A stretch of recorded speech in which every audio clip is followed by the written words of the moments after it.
નમસ્કાર દોસ્તો, શાંતિશ્રમ ન્યૂઝમાં આપનું સ્વાગત છે। મુખ્યમંત્રી ભૂપેન્દ્ર પટેલે બનાસકાંઠાના નડાબેટમાં સરહદના સંત્રીઓ બીએસએફ જવાનો સાથે સંવાદ કર્યો। મુખ્યમંત્રી ભૂપેન્દ્ર પટેલે પાકિસ્તાન સરહદને અડીને આવેલી નડાબેટ બીએસએફ બોર્ડર આઉટપોસ્ટની મુલાકાત લઈ સરહદના સંત્રીઓના સાહસ શૌર્યને બિરદાવ્યું હતું। બીએસએફના આઈજી અભિષેક પટેલે પણ રાજ્ય સરકારે નડાબેટ સહિતના સરહદી વિસ્તારોમાં બીએસએફ માટે મીઠા પાણીની સુવિધા અને અન્ય ઇન્ફ્રાસ્ટ્રક્ચરની કરેલી વ્યવસ્થા માટે આભાર વ્યક્ત કર્યો હતો। મુખ્યમંત્રીશ્રીને બીએસએફ જવાનોએ ગાર્ડ ઓફ ઓનર આપ્યું હતું અને સ્મૃતિચિહ્ન પણ અર્પણ કર્યું હતું। આજે નડાબેટ ખાતે ગુજરાતના મુખ્યમંત્રી ભૂપેન્દ્રભાઈ પટેલ ખાતમુહૂર્ત અર્થે પધારવાના હતા, ત્યારે સીએમ બનાસકાંઠામાં આવે એ પહેલાં જ ખેડૂત આગેવાનોની અટકાયત કરવામાં આવી હતી, જેમાં ધાનેરા, લાખણી, દિયોદરના ખેડૂત આગેવાનોની અટકાયત કરી ખેતી મુદ્દે વિવિધ રજૂઆત કરવાના હતા। ખેડૂત આગેવાનો રજૂઆત કરવા પહોંચે એ પહેલાં વહેલી સવારે જ અટકાયત કરવામાં આવી।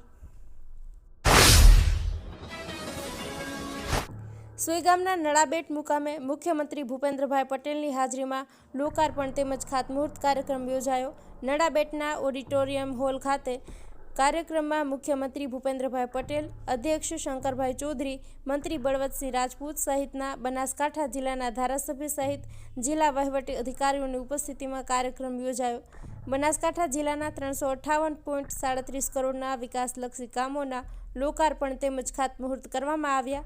સુઈગામમાં 1.83 કરોડના ખર્ચે બનેલા બસ સ્ટેશન સહિત નવીન બસોનું લોકાર્પણ, ડીસામાં 80 કરોડના ખર્ચે નિર્માણ થનાર સબ ડિસ્ટ્રિક્ટ હોસ્પિટલ સહિત 6 અંતરિયાળ ગામોમાં પેટા આરોગ્ય કેન્દ્રના સહિત વિકાસના કામોના લોકાર્પણ તેમજ ખાતમુહૂર્ત કરવામાં આવ્યા, તેમજ બનાસકાંઠા જિલ્લાના તમામ તાલુકાના ધારાસભ્યો ઉપસ્થિત રહ્યા હતા। બનાસકાંઠા ભીલડી પોલીસ મથકે 2 પોલીસકર્મી અને 3 વેપારી સામે ફરિયાદ, 5 લોકો વિરુદ્ધ ભીલડીની યુવતીએ દુષ્કર્મની નોંધાવી ફરિયાદની કોપી યુવતી સોશિયલ મીડિયામાં કરી વાયરલ। ગાંધીધામ લગ્ન કરેલી યુવતીને પતિ સાથે તકરાર થતાં ભીલડી પિયર આવ્યા બાદ ઘટના ઘટી, જેની ફરિયાદમાં ઉલ્લેખ 5 શખ્સોએ ડીસા, ભીલડી અને અંબાજી લઈ જઈ દુષ્કર્મ કર્યાનો ફરિયાદમાં ઉલ્લેખ કરાયો છે। યુવતીને કામ આપવાનો અને કોઈ હેરાન કરે તો સપોર્ટ આપવાની સાથે લાલચ આપી હતી અને સમગ્ર મામલે ફરિયાદ નોંધાતા જિલ્લામાં ચકચાર મચી જવા પામી છે। Simco sunlight pants queen સાફ્ટર મશીનથી colour બનાવનાર નવીન ઘરને સુશોભિત કરવા એકવાર અવશ્ય મુલાકાત લો। Simco sunlight pants.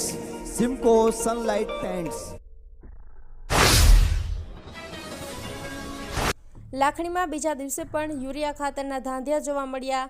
યુરિયા ખાતર ન મળતા ખેડૂતોની સવારથી જ લાંબી લાઈનો જોવા મળી।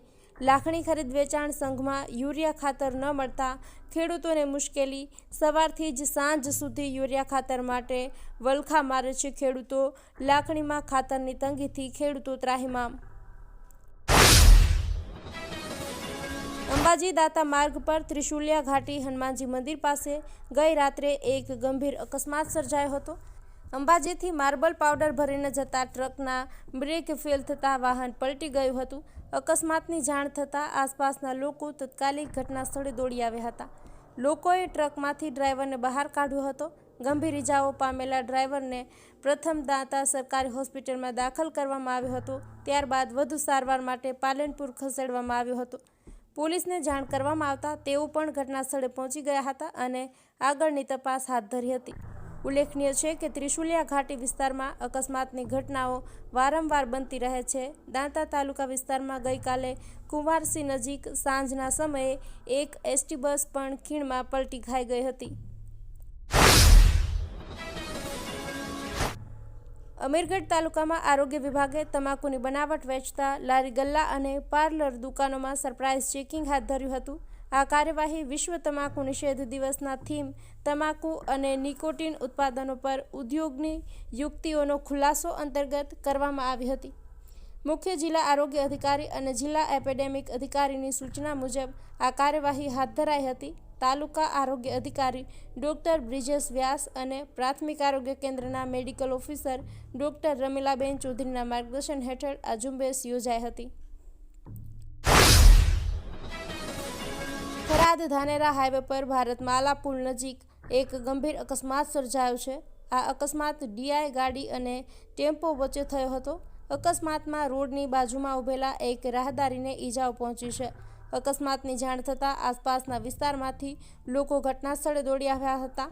સ્થાનિક લોકોને જણાવ્યા મુજબ અકસ્માતમાં બંને વાહનોને નુકસાન થયું હતું. ઈજાગ્રસ્ત રાહદારીને તાત્કાલિક સારવાર માટે નજીકની હોસ્પિટલમાં ખસેડવામાં આવ્યા છે. અકસ્માતનું ચોક્કસ કારણ જાણવા મળ્યું નથી.